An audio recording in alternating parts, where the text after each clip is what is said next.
शीर्षक वायु बहे पुरवैया। गाड़ी आ गई बाबा। स्कूल गाड़ी का सहीस आकर पुकार उठा और उसी क्षण काली, गोरी, सांवली, छोटी बड़ी मंझोली कदकाठी की कई लड़कियां हंसी से भरे चेहरे और आंखों में छलकती चंचलता लिए हाथों में किताबें पकड़े दरवाजे के सामने आ खड़ी हुईं। एक छोटी सी लड़की घुंघराले घुंघराले बिखरे बाल, मोर पंख के रोंगटे से कांपते हुए हंसते हंसते लोटपोट होकर अपने पीछे खड़ी एक किशोरी सुंदरी से बोली, देखो विभा दी, ये कैसा सहीस है रे। विभा ने अपने सुंदर नेत्र नए सहीस के चेहरे पर एक बार फेर दिए, फिर मुस्कुराकर बोली, कैसा सहीस, यूं ही क्यों हंस रही है। छोटी लड़की हंसी में डूबी बोली, इतने बड़े घोड़े का इतना सा सहीस। अब सबको कारण समझ आ गया। लड़कियां ठठाकर हंस पड़ीं, बार बार स्कूल गाड़ी के उस छोटे नए सहीस की ओर देखने लगीं। बेचारा सहीस बिल्कुल नया था और लड़का भी। इन फूल सी लड़कियों को परियों की तरह सजा देख वो पहले ही चकित हो गया था। अब उनकी हीरे सी झरती हंसी की धारा देखकर पूरी तरह अभिभूत। संकोच में, लज्जा में कभी हल्की सी नजर उठाकर किनारे से लड़कियों को देखता और अगले ही क्षण नजर झुका लेता। विभा को रवि बाबू की यूरोप डायरी याद आ गई। इटली में अंगूर से एक छोटी लड़की एक विशाल भैंसे को रस्सी से चराते हुए, और दाढ़ी वाले ग्रेजुएट पति की छोटी नथुनी वाली पत्नी की उपमा। विभा को भी हंसी आ गई। हंसते हुए साथनियों को डांटकर बोली, अरे बस करो, बेकार मत हंसो, चलो। पीछे से पुराना सहीस चिल्लाया, आओ बाबा, बहुत देर हो रही है। लड़कियों किसी की नहीं मानती। हंसते हंसते लज्जित सहीस के हाथों में अपनी किताब है स्लेट कॉपियां थमाती हुई चलते फूलों की तरह चारों ओर रूप मोह की लहर बहाती एक एक कर गाड़ी में चढ़ने लगी। कोई पूरी खिली, कोई आधी, कोई कली सी। दोनों सहीस गाड़ी के पीछे पायदान पर चढ़ खड़े हुए। गाड़ी दूर के बादल गर्जन जैसी गंभीर आवाज में मोहल्ले को गुंजायमान करती दूसरी ओर और लड़कियां बटोरने दौड़ पड़ी। जिस लड़की ने सबसे पहले हंसी का फव्वारा खोला था, वह लंबी गाड़ी के अंधेरे पेट के भीतर से पीछे की चौकोर खिड़की के पास खड़े नए सहीस को देखकर फिर किलक उठी। देखो विभा दी, इसके सिर पर कैसे टेढ़े मेढ़े बाल हैं। विभा पीछे की खिड़की के पास ही बैठी थी। बाहर देखने का बहाना करके उसने नए सहीस को देख लिया। सिर भर बिखरे रूखे उलझे बाल हवा में उड़ उड़कर चेहरे को ढक रहे थे और उनके बीच मानो काले पत्थर को तराश कर निकला कोमल किशोर चेहरा नीले कमल सा स्त्री हंसी के सामने शर्म से सिमटा हुआ। विभा ने संक्रामक हंसी दबाकर आंखों से डांट लगाते हुए हंसी की रानी उस लड़की से कहा, देख भौरा, फिर हंसी तो मार खाएगी। पर कौन मानता। हर घर से एक नई लड़की चढ़ती और हंसी की छूत लगते ही धारा और तेज हो जाती। गाड़ी जितनी भरती जाती, भीड़ में हंसी उतनी ही जमती जाती। किशोर सहेस उसी झरोखे के पास खड़ा खड़ा निराश, असहाय किशोरियों की हंसी की सुइयों से बिंधता रहा। वो छिपना चाहता था, पर उसके पास छिपने की जगह न थी। तब वो जितना हो सका एक और सरक गया। विभा की ओट में खुद को छिपा लिया। भले वो सादा गंवार लड़का था, पर इतना समझता था कि खिड़की के पास बैठी ये लड़की उसे देखकर हंसना नहीं चाहती। अगर बचा सकती तो सबकी हंसी से बचा लेती। उसने एक क्षण करुण नजरों से विभा की ओर देखा, फिर आंखें झुकाकर चुप खड़ा रहा। लंबी स्कूल गाड़ी रस्ते को कांपाती, राहगीरों को चौंकाती, हजार आंखों पर अतृप्त चमक फेंकती एक विशाल उदासीनता सी आनंद की प्रतिमा ढोती हुई स्कूल पहुंच गई। किशोर सहिस छुट्टी पाकर मानो सांस में सांस लौट। वो मोची का बेटा था। उसका नाम था कालू। हाकिम के दफ्तर में नौकरी मिल जाए इसी आशा में उसके पिता ने उसे अंग्रेजी स्कूल में पढ़ाया था। पहले जिस स्कूल में उसे भर्ती कराने गए, वहां ये कहकर विरोध खड़ा हो गया, मोची का बेटा स्कूल में। मालिक से लेकर छात्रों तक सबने आपत्ति की। आखिरकार आरा शहर में एक अंग्रेज मिशनरी के स्कूल में उसे जगह मिली। वहां वो लगभग 6 साल अंग्रेजी और नागरी पढ़ता रहा। फिर पिता की मृत्यु हो गई। गांव के मातबरों ने कहा, काल्लू की पढ़ाई का कोई फायदा नहीं, उसे अपने बाप दादों का पेशा ही अपनाना चाहिए। बेचारा किताबों की अलमारी छोड़ जूते सिलने की थैली कंधे पर लटकाकर निकल पड़ा। हाकिम के दफ्तर की नौकरी और मातबर बनने का सपना पिता की चिता के साथ ही बुझ गया। फिर भी बिरादरी में कालू की इज्जत कम न थी। वो तुलसीकृत रामायण पढ़ सकता था, पंचायत मजलिस में तोता कहानी, बिताल पचीसी, 4 दरवेश सुना सकता था, खत पढ़ सकता था। और 7.5 रुपए में एक दिन की मजदूरी कितनी हुई, 10 रुपए पर 10% सूद में 1 रुपए का ब्याज कितना हुआ, ये सब मुंह जबानी जोड़ देता था। ऐसी पढ़ाई और प्रेम रस से भरी रंगीन किताबें पढ़ पढ़कर कालू का किशोर मन दुनिया से मिलने को बेचैन हो उठा। गांव के गमार लोगों में अब उसका मन नहीं लगता था। उसने तय किया, एक बार कलकत्ता जाना ही होगा। वहां उसके चाचा भाई बहुत पैसा कमाते हैं। उसे रोकने वाला कोई न था। दुनिया में वो बिल्कुल अकेला था। पिता के औजार थैले में भर वो कलकत्ता पहुंचा। भाई ने कहा, रास्तों में धूप बारिश में घूम घूम कर जूते सिलना बहुत तकलीफ का काम है। उससे अच्छा है तुम स्कूल में नौकरी कर लो, वहां एक जगह खाली है। स्कूल में नौकरी सुनते ही कालू खिल उठा। क्या पता वहीं अपनी पढ़ाई का भी रास्ता निकल आए।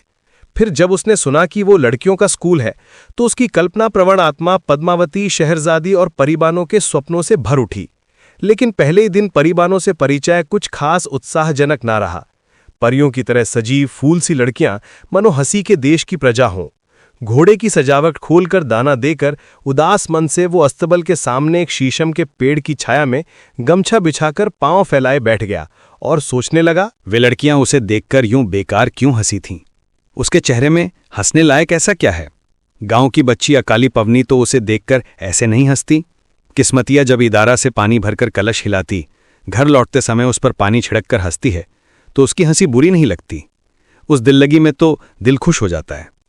सारी गड़बड़ की जड़ वही घुंघराले बालों वाली लड़की है। भंवरे सी लड़की पर उसे बहुत गुस्सा आने लगा। उसी ने तो पहले हंसी शुरू की थी।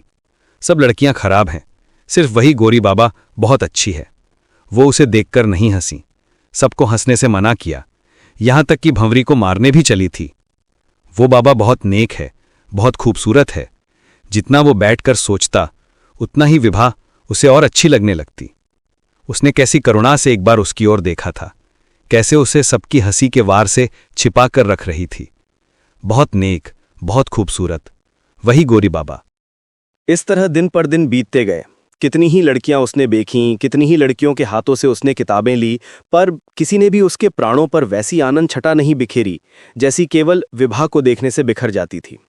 सबके सामने वो केवल एक नौकर था, गाड़ी का सहिस, एक अछूत मोची का बेटा, सहमा हुआ, सिकुड़ा हुआ, मानो जन्म से ही कोई अपराधी। लेकिन जैसे ही उसकी आंखें विभा पर पड़तीं, उसके भीतर का पुरुष, उसका किशोर पुरुषत्व अचानक जाग उठता। मन के भीतर आनंद का रस कांप उठता, हृदय में एक मीठी सिहरन दौड़ जाती और उसकी दृष्टि से तृप्ति झरझर कर विभा के चरण कमलों की जूतियों की धूल में लौटने लगती, जैसे बसंत के अनदेखे आगमन पर सूखे वृक्ष के शरीर में सिहरन दौड़ जाती है, जैसे नव किशलियों में अंदर छिपी तरुणता फूट पड़ती है, जैसे फूल फूल में जीवन का उल्लास उमड़ उठता है, जैसे मधु और सुगंध से फूलों की आत्मा रस से भर जाती है। ठीक वैसे ही विभा को देखकर किशोर कालू के भीतर भी एक अबूझ यौवन की विराट हलचल मुड़ खड़ी हुई। उसके भीतर का पुरुष प्रकट होने के लिए मन में आकुलाने लगा, तड़पने लगा। उसका अधपड़ मन, जो शिक्षा और अज्ञान के बीच अटका था, वो भी चाहता था कि वो अपने हृदय वेदना अपनी आराध्या के चरणों में रख दे, जैसे वज्र मुकुट ने पद्मावती के चरणों में रखी थी, जैसे शहजादा परीजादी को मनुष्य हृदय का दर्द समझा सका था। लेकिन वो असमर्थ था, अत्यंत हीन था। अपने हृदय के कोने में छिपे उस गूढ़ प्रेम वेदना को वो इस अनुपम रमणी के चरणों में कैसे रखता? अगर वो उनके गांव का किस्मतिया होता तो बात और थी, पर वो तो किस्मतिया से भी मेल नहीं खाता। ना वो ढीली चूहीद्वार लहंगा पहनती है, ना आटी आंगिया, ना इदारे पर पानी भरने जाती है, ना वो कजरी गाकर उसे साहस देती है। वो इस संसार की जीव नहीं लगती। उसकी साड़ी किसी सौंदर्य स्वप्न की तरह उसके कोमल किशोर शरीर पर लिपटी है। उसके झालरदार फूल जाली जड़े वस्त्र मानो स्वर्गलोक की झलक हों, पैरों में जूते, आंखों पर सुनहरी ऐनक। उसके सामने वो कितना हीन था, कितना तुच्छ, कितना नगण्य। अपने ही मन की भावलीला की विचित्र मधुरता की आगे वो अपनी ही लघुता से लज्जित हो उठता। वो तो कल्पना भी नहीं कर सकता था कि अपने मन की बात किसी और के सामने कह सके। यहां तक कि विभा के सामने खड़े होने में भी उसे लज्जा होने लगी। उसे लगने लगा मानो वह अपवित्र है, अशुद्ध है, देवालय में प्रवेश से डरता हुआ सिकुड़ गया हो। उसका तन, उसका मन, उसकी शिक्षा, उसका जन्म, उसका कर्म कुछ भी तो विभा के योग्य नहीं। फिर भी भीतर की उस युवा पुरुष के दबाव में उसने स्वयं को जितना हो सके संस्कृत और सुंदर बनाने का प्रयास किया। सड़क के किनारे एक ईंट बिछाकर बैठा, देश वाली नाई से हजामत बनवाई, माथे के ऊपर के बाल छोटे कटवाए, बीच में अर्धचंद्र, दोनों ओर 2 कोने, थरकट। फिर बाजार से एक टिन जड़ा आईना और एक लकड़ी की कंघी खरीदी। लंबे बबरी बालों में कड़वे तेल की खूब मालिश की। शिशु वृक्ष के नीचे पांव फैलाकर बैठा और लगभग 1 घंटा उन्हें कंधों पर घुंघराले, सुव्यवस्थित फनाकार रूप में सजाता रहा। उस दिन उसने स्नान किया, धोया, मांजा, घिसा और स्वयं को चमकाकर जितना हो सका अपने मन के अनुसार बनाया। लेकिन उसका सहिस पोशाक उसे बिल्कुल नहीं सुहाता था।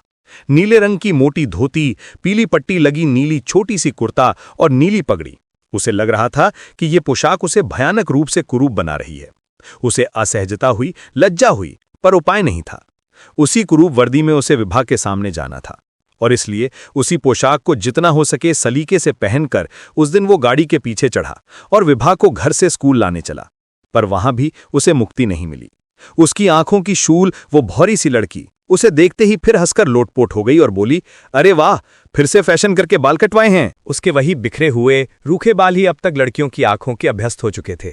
आज उसे नए वेश में देखकर उनकी हंसी फिर से तेज हो उठी। जब विभा हल्की मुस्कान के साथ उसकी ओर मुड़ी और भवनी से बोली, क्या हंस रही है, तभी कालू की आंखें आग की चिंगारियों की तरह भवरी की ओर भड़क उठीं। भवरी ताली बजाकर हंसी और बोली, देखो देखो विभादी कैसे घूर रहा है। लेकिन जैसे ही विभा के मुस्कुराकर उसकी ओर देखा, वैसे ही उसकी दृष्टि कोमल हो गई, प्रसन्न हो गई, मानो अपनी पूरी जिंदगी की कृतार्थता विभा के चरणों में रखती हो। विभा ने भंवरी को डांटते हुए कहा, कहाँ, कैसे देख रहा है फिर? भंवरी हंसकर बोली, अरे नहीं विभादी, अभी तो ऐसे कड़क कर देख रहा था, तुमने पलटकर देखा तो बस भला मानस बनकर खड़ा हो गया। धीरे धीरे उसका नया रूप भी लड़कियों की आंखों में सहने योग्य हो गया। अब उनके मन में यह बोध भी नहीं रहा कि कोई तरुण पुरुष नित्य उनकी सेवा कर रहा है। लेकिन उस तरुण सहस के मन में एक तरुणी नारी की छाप दिन पर दिन और गहरी होती जा रही थी। वो सोचता, अगर एक दिन वो विभा के चरणों की धूल में गिरकर बस इतना कह सके कि वो बिल्कुल साधारण नहीं, नितांत निकम्मा नहीं, वो भी उनकी ही तरह स्कूल में अंग्रेजी पढ़ चुका है, आज भी 2-4 अंग्रेजी किताबें पढ़ सकता है, वो रामायण पढ़ सकता है, कहानियां पढ़ सकता है, तो उसका जीवन सार्थक हो जाए। लेकिन वो कभी कर नहीं पाया, कभी विभा को अकेला नहीं पाया और भंवरी की हंसी के डंक से वो डरता रहा। तब वो सोचता, मुंह की बातें तो किसी को भी सुनाई जा सकती हैं, पर मन की बातें क्या मन के मनुष्य को भी नहीं सुनाई जा सकती? मन के मंदिर में वो जिन पवित्र अर्घियों को सजा सजाकर अपनी आराध्य देवी की आरती रच रहा था, काश वो देवी अंतर्ज्ञानी होकर उन्हें महसूस कर पाती। अगर देवता हृदय की मुखर भाषा नहीं समझते तो मौन मुख की भाषा भला क्या समझेंगे? फिर भी एक दिन हिम्मत बांधकर वो विभा के हाथ से किताब लेते हुए ऊपर की किताब का नाम मानो अपने ही मन में पड़ गया, लेजेंड्स ऑफ ग्रीस एंड रोम। भंवरी तुरंत ताली बजाकर हंस पड़ी। विभादी, तुम्हारा सहीस अंग्रेजी भी पढ़ सकता है, अब से तुम उसी से पढ़ा करवाया करना। भंवरी से कुछ बड़ी लड़की सरयू हंसते हुए व्यंग में बोली, legends of Greece and Rome, legends को लिगेंड्स बोल रहा है। विभा मुस्कुराकर कालू की ओर देखती हुई बोली, तू अंग्रेजी पढ़ सकता है? विभा की मुस्कान में कही हुई इस एक पंक्ति ने ही कालू के मन से सारी ग्लानि, सारी लज्जा, सारा संकोच एक झटके में काट डाला। वो खिल उठा, हां बाबा, हम तो कई बरस इंग्लिश पढ़ा था। विभा हंस पड़ी। साहस पाकर कालू बोला कि उसे अगर गोरी बाबा की पढ़ी हुई कोई पुरानी धुरानी किताब मिल जाए तो वो आज भी पढ़ सकता है। विभा हंसकर किताब देने को राजी हो गई। गर्व की एक गर्म लहर कालू के मन में फैल गई। आज उसने विभा के सामने अपनी असाधारणता सिद्ध कर दी थी। आज विभा ने उससे बात की थी। आज विभा का पहला दान वो पाएगा। भंवरी उसे पंडित सहेज कहकर जितना चाहे हंसे, आज वो कुछ भी नहीं सुन रहा था। उस दिन से उसने फिर पढ़ाई पकड़ ली। विभा ने उसे एक अंग्रेजी किताब दी थी। किताब पाकर वो भरे मन से शिशु वृक्ष के नीचे गमछा बिछाकर पांव फैलाकर बैठ गया। किताब खोलते ही सबसे पहले वो ढूंढने लगा, कहीं गोरी बाबा का नाम लिखा है क्या? कहीं कोई नाम नहीं मिला। उसने सुना था भंवरी उसे विभा दी कहती है। विभा दी, ये कैसा नाम है? उसके गांव में किस्मतिया है, आबादिया है, विदेसिया है, पार्वतिया, प्रभातिया, लेकिन विभा दी? उसने मन ही मन तय कर लिया, दुलारी या प्यारी नाम ज्यादा अच्छा लगेगा। उसने निश्चय किया वो अपने मन में गोरी बाबा को प्यारी ही कहेगा। वो बैठा बैठा सोचने लगा, ये किताब प्यारी ने पढ़ी है, जगह जगह पेंसिल के निशान हैं, 2-1 शब्दों के अर्थ लिखे हैं, ये सब प्यारी नहीं लिखे होंगे। उसकी सोने सी उंगलियां इस किताब के पन्नों पर फिरी होंगी। किताब उसके लिए एक अमूल्य निधि बन गई। वो पूरे दिन फुर्सत में उसे खोलकर गोद में रखे बैठा रहता। कभी कभी एक आध पंक्ति पढ़ता, पर असली आनंद सिर्फ किताब को गोद में लेने में था। रात को वो किताब सीने से लगाकर सोता। जब उसे कपड़ों की गठरी में बांधकर अस्तबल में रखकर लड़कियों को लाने ले जाने जाना पड़ता, तो उसका मन किताब के पास ही पड़ा रहता। तब वो विभा के चेहरे की ओर देखकर आकाश पताल सोचता रहता। एक दिन उसे यूं ही ताकते देखकर भंवरी बोली, विभा दी, देखो सहीस तुम्हारी तरफ मुंह फाड़े देख रहा है। विभा ने झट से कालू की ओर देखा, लजा गई और मुस्कुराकर बोली, तू बड़ी दुष्ट हो गई है भंवरी। विभा को लजाते देखकर कालू का हृदय चोट खा गया। वो पछताकर अपनी निगाहें झुका गया। उस दिन से वो एक क्षण से अधिक विभा की ओर देख भी नहीं पाता। वो नीच है, वो मोची है, वो घोड़े का सहीस है, उसे क्या अधिकार कि वो विभा की ओर देखे। और फिर भी उसी एक क्षणिक दर्शन में उसके जीवन का पूरा दीप जलता था। छुट्टी के दिन जब उसके साथी होड़क, खंजनी, करताल बजाकर शोर मचाते, कालू पेड़ के नीचे किताब गोद में रखे आकाश की ओर देखकर अकेला बैठा रहता। कोई उसे गाने बुलाता तो वो बहाना करता, जी बहुत सुस्त है, अच्छा नहीं लगता। उसका प्राण सचमुच अस्वस्थ था। जिस दिन सब लड़कियां आती पर विभा नहीं आती, उस दिन वो किताबों का बोझ उठाए बार बार पूछता, ओए बाबा, जाएगी नहीं? जब सुनता आज नहीं आएगी तो वो एक बार घर की ओर देखता, फिर गाड़ी पर चढ़ जाता और चलती गाड़ी से जितनी देर वो घर दिखता रहता उतनी देर मुड़ मुड़कर देखता रहता, कहीं किसी खिड़की में एक बार प्यारी का खूबसूरत चेहरा दिख जाए। लंबी छुट्टियों में उसके देशी दोस्त सब घर चले जाते, घोड़े कूचवान के घर बंध जाते, सहीसों को छुट्टी का दाम नहीं मिलता, पर कालू अपने जमा पैसों से एक वक्त चला, एक वक्त सत्तू खाकर कलकत्ता में ही पड़ा रहता। जिस शहर में प्यारी है उसे वो छोड़ नहीं सकता। दिन में कम से कम एक बार वो विभा की गली से होकर गुजरता। उस गली में जाना ही उसके लिए आनंद था। जिस घर में प्यारी है उस घर को देखना ही उसके लिए परम सुख था। रात को कैरोसिन के डिब्बे के धुएं को देखते देखते वो सोचता रहता बस विभा के बारे में। कब उसने हंसकर देखा, कब दया से दो शब्द बोले, कब किताब लेते समय अंगुली छू गई। उस काली देह पर उन सोने सी अंगुलियों का जो हल्का सा स्पर्श पड़ा, उसने उसके हृदय में सोने की एक रेखा खींच दी थी। उसी रेखा को वह बार बार विभा की प्रातः अरुण मुस्कान के प्रकाश में निहारता रहता। निहारते निहारते उसका पूरा अंतःकरण भोर के आकाश की तरह सोने से भर जाता। पूजा और होली में सहीसों को सब लड़कियों से कुछ न कुछ बख्शीश मिलती। कालू को विभा से जो चवन्नियां मिली थीं, वह उन्हें एक छोटी थैली में भरकर कमर से बांधता और विरह के दिनों में उन्हें निकालकर हथेली पर फैलाकर देखता, मानो वे चांदी के टुकड़े नहीं, विभा के श्वेत सुंदर दांत हों जो उसे देखकर हंसी की चमक में खिल उठे हों। इसी तरह दिन पर दिन जुड़ते गए और फिर साल पर साल बीतते चले गए। कितनी लड़कियां स्कूल में आईं, कितनी चली गईं।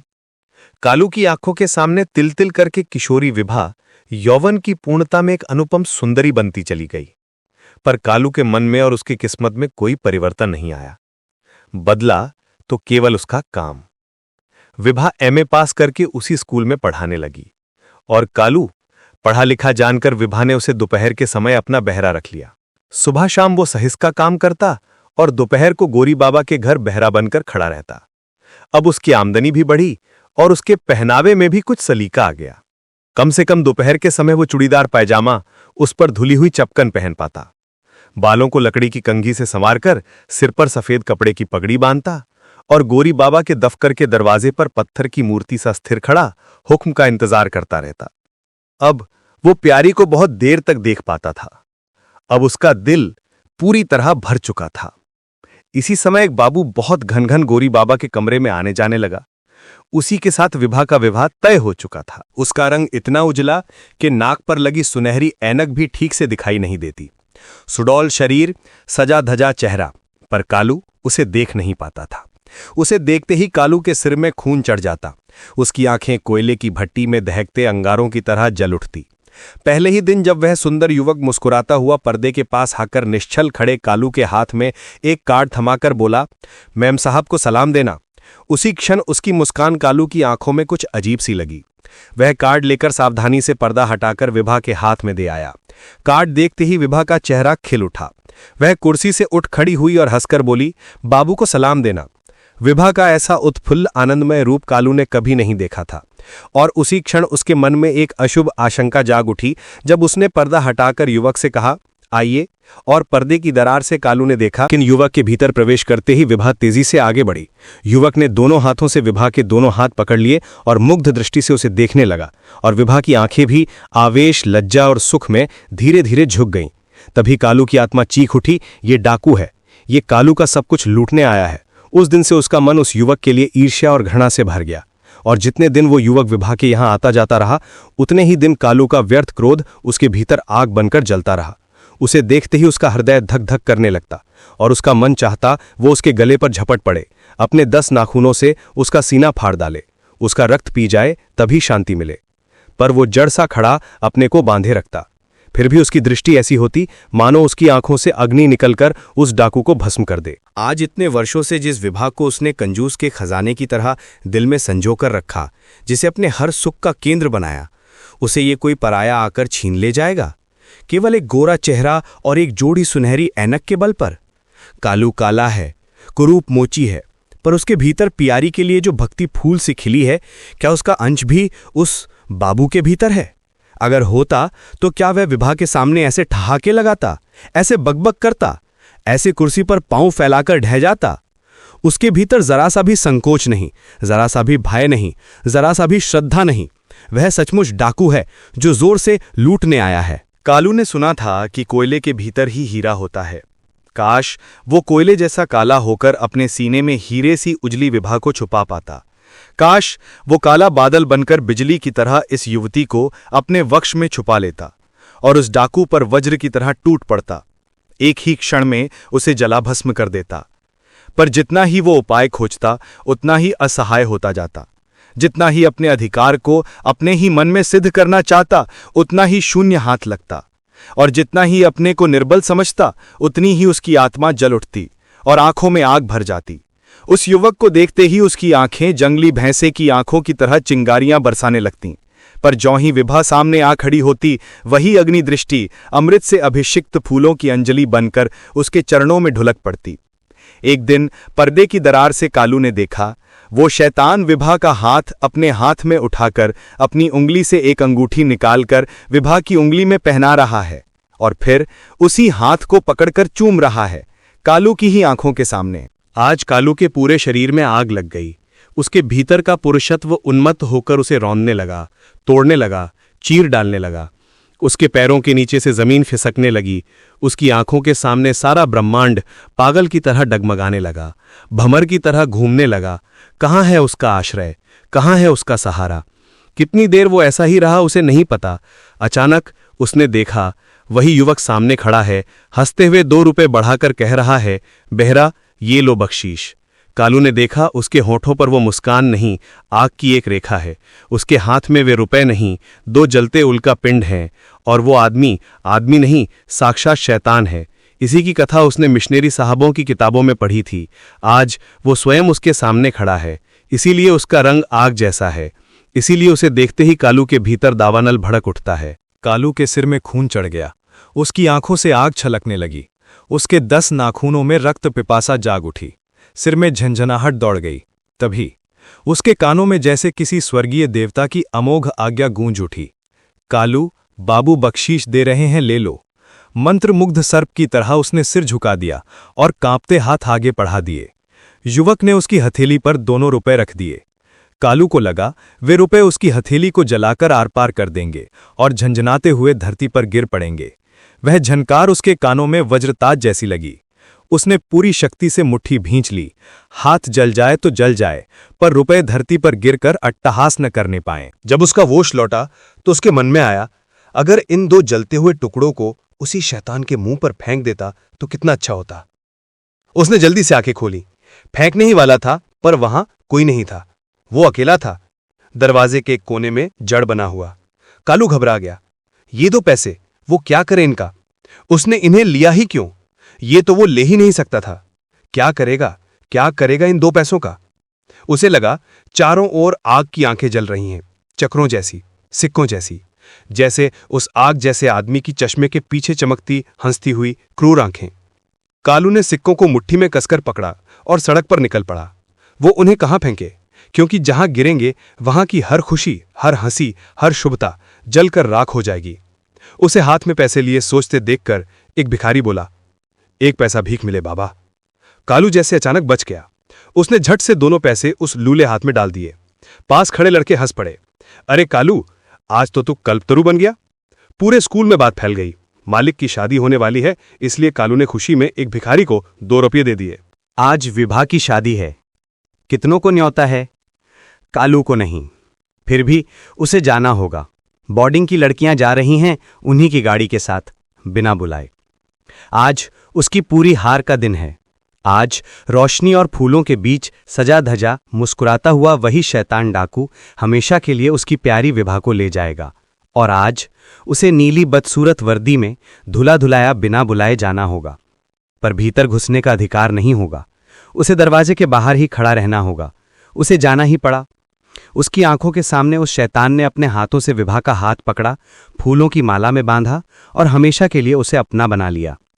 तब कालू भाग गया, फूलों से सजी रोशनी से भरी सभा से भागकर अपने अंधेरे बदबूदार अस्तबल में भूसे के बिछौने पर गिर पड़ा, विभा की दी हुई किताब सीने से चिपकाकर।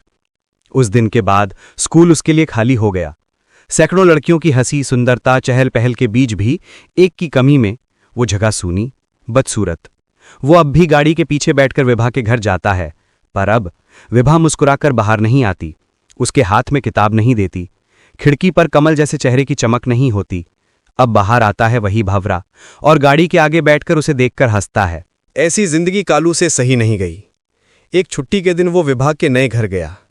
गोरी बाबू से बोला, अगर कोई नौकरी मिल जाए तो उसकी जिंदगी बन जाए। विभा बोली, क्यों कालू, स्कूल की नौकरी क्यों छोड़ना चाहता है? वहां तो ठीक है। उसका सीना फटने को हो गया, आंसू भर आए। प्यारी, तूने ये सवाल किया? इतनी भी दया नहीं, इतनी भी समझ नहीं। वह क्या कहे, कैसे कहे कि वहां रहना उसे मारता है। वह सिर झुकाए चुप खड़ा रहा। विभा ने फिर पूछा, क्यों छोड़ना चाहता है? कालू धीरे बोला, जी नहीं लगता, बस उसकी जान वहां नहीं रहना चाहती। विभा बोली, अच्छा तो रुक, मैं बाबू से बात करती हूं। बाबू नाम सुनते ही कालू का खून उबल पड़ा। जिस शैतान ने उसका सब कुछ लूट लिया, उसी के सामने हाथ फैलाना पड़े भीख के लिए। कालू बोल ही पड़ा, गोली बाबा, हम नौकरी नहीं। और तभी उसने देखा विभा जा चुकी थी अंदर। विभा अपने पति से बोली, सुनते हो, हमारे स्कूल का जो सहिस था ना, जो मेरे यहां बेहरा का काम करता था, वही यहां नौकरी करना चाहता है। रख लें क्या? बचपन से देख रही हूं उसे, बहुत अच्छा इंसान है। विभा का पति चौंक पड़ा। कौन? वही काला कुचकुचाया शैतान, वो अच्छा आदमी? तुमने उसकी आंखें नहीं देखी? काली बाघ जैसी। उसे मत रखना, मत रखना, वो किसी दिन गर्दन तोड़ देगा, खून पी जाएगा, मुझे मार डालेगा। विभा हंस दी। बेकार का डर, सब तुम्हारी तरह सुंदर तो नहीं हो सकते। भगवान ने उसे काला बनाया है, तो अब क्या हो? पति ने डर से आंखें फैलाकर कहा, सिर्फ रंग नहीं, उसकी आंखें चाकू जैसी जलती हुई सीधे दिल में घुस जाती हैं। उसे घर में जगह देना ये कभी नहीं होगा। विभा ने आवाज की कठोरता देखी, कुछ नहीं बोली। धीरे से बाहर आई और पुकारा, कालू। पर कालू वहां नहीं था, वो जा चुका था। विभा ने सोचा शायद पति की बातें सुनकर वह दुखी होकर चला गया। उसके मन में हल्की सी पीड़ा उठी। आह, बेचारा कालू स्कूल गया, नौकरी छोड़ दी। लोग बोले, काम छोड़कर क्या करेगा? कालू बोला, जूते सियूंगा। सब हंस पड़े, सोचने लगे ये जरूर पागल हो गया है। कौन अच्छी नौकरी छोड़कर जूते सियूने जाता है? बहुत समझाया, कालू ने कुछ नहीं सुना। विभा से जो छोटे छोटे इनाम मिले थे, उनसे उसने एक माला बनवाई थी, रेशम और जरी से गुथी हुई। आज उसने वही माला पहन ली। फिर सिलाई ब्रुश का सामान थैले में रखा, विभा की दी हुई किताब भी रख ली, खाली कंधे पर थैला डाला और स्कूल से निकल पड़ा। रास्ते में भंवरा मिला। एक छोटी लड़की हंस पड़ी, अरे देखो, सही सब मोची बन गया। कालू ने एक बार तीखी नजर डाली और भीड़ में खो गया। उधर विभा अचानक खिड़की पर गई। देखा घर के दूसरी ओर फुटपाथ पर कालू बैठा है, जूते सियूने की तैयारी में। विभा को देखते ही उसका चेहरा रोशनी से भर गया। वो हंसा, इशारों में बताया, स्कूल की नौकरी छोड़ दी है, यही काम करता है और खुश है। लेकिन विभा जाने क्यों अचानक उदास हो गई। वो खिड़की पर और खड़ी ना रह सकी। उस दिन के बाद से विभा रोज देखती है, सुबह भी शाम भी कालू उसी एक जगह पर बैठा रहता है। ना धूप रोकती है उसे, ना बारिश, वो बैठा ही रहता है। कई दिन एक पैसा नहीं कमाता। मूसलाधार बारिश में भी वो हिलता नहीं। जूते के तले का चमड़ा सिर के ऊपर उठा लेता है और भीगता रहता है। भयंकर धूप में भी वो नहीं उठता। गमछे को पगड़ी पर घूंघट की तरह डाल लेता है और बैठा बैठा टप टप पसीना बहाता है। जब बरसात घिरने लगती है तो वो खुशी में कजरी गाने लगता है। पिया गए परदेस, लिखी ना एक पाती रे, रो रो अंखियां फटत मोर छाती रे। त्योहार के दिन सजी हुई विधा को गाड़ी में जाते देख भी उसका गाना फूट पड़ता है। करी उजुर सिंघार तू चल्ली बाजार, तेरी काजर नैना छाती तोड़त हजार। उसके गीतों में बस एक ही खबर रहती, छाती टूटने की। रास्ते के लोग उस रस पागल मोची से जूते सलवाते हुए ऐसे ही गीत सुनते, नैया झंझरी ऊपर पड़े मौज धारा, पुरवैया बह रही, अब कैसे मिलन हो हमारा। रहो गो पंख पग पग पावन, सुनहर घूंघट काजर नैना, पार करो गोसाई। उसकी नाव टूटी हुई है, उस पर लगातार बारिश गिर रही है और तेज हवा पागल हुई जा रही है। काजल नैनों वाले बादल सुनहरी बिजली का घूंघट तानकर खड़े हैं। रास्ता अभी बहुत बाकी है, मिलन की आशा अब उसके भीतर नहीं, इसीलिए उसका घायल दिल हाय हाय करता हुआ ईश्वर की शरण मांगता है। हे स्वामी, हे प्रभु, तुम ही मेरी इस टूटी जीवन नौका को किनारे लगा दो। हे प्रभु, मुझे पार लगा दो। प्रिय दोस्तों, अंत तक साथ रहने के लिए धन्यवाद। कृपया हमें प्रोत्साहित करने के लिए इस वीडियो को लाइक, शेयर और सब्सक्राइब करें। आपका सहयोग ही हमारी सबसे बड़ी प्रेरणा है। धन्यवाद।